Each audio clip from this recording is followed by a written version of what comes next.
Hello and welcome to another video of Nutria Mantra. আমি dietician Tamanna Sarkar. আজকে কথা বলবো হাইপার টেনশন বা উচ্চ রক্তচাপ নিয়ে।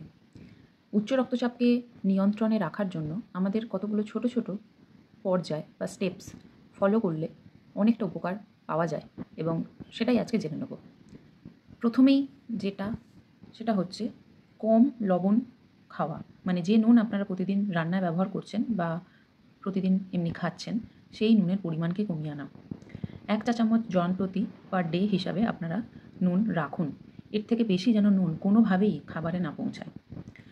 দ্বিতীয়ত হচ্ছে সমস্ত ধরনের প্যাকেটজাত খাদ্যকে বর্জন। প্যাকেটজাত খাদ্যের মধ্যে থাকবে অবভিয়াসলি প্রসেস ফুড। যে খাবারকে প্রসেস করে বানানো হয়, যে কোনো ধরনের প্যাকেটজাত আইটেম হতে পারে, সেটা কোনো মশলা যেটা প্যাকেজ ফর্মে রয়েছে, রেডি টু ইট ফুড যেটা রেডি টু ইট অনেক সময় পাওয়া যায়, যে গরম জল দিলাম এবং সঙ্গে সঙ্গে রেডি হয়ে গেল। ব্রেকফাস্ট সিরিয়ালস এরকম অনেক পাওয়া যায়। তো সেই ধরনের রেডি টু ইট ফুডগুলোকে বন্ধ করতে হবে।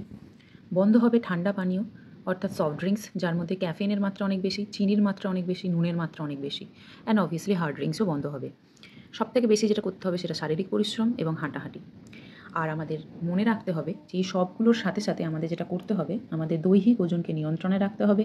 ব্লাড প্রেশার 120/80 নিচে অথবা এর মধ্যে রাখার চেষ্টা করতে হবে। কোনো ধরনের নোনতা খাবার খাওয়া যাবে না।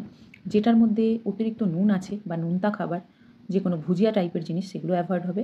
আর অ্যাভয়েড হবে হিডেন সোর্সে সল্ট অ্যান্ড সুগার। অনেক সময় আমরা অতিরিক্ত নুন দিয়ে কোনো রান্না করে ফেলি বা খাবারের মধ্যে চিনি দিয়ে রান্না করি। তো এই জায়গাগুলো আমাদের একটু মাথায় রাখতে হবে।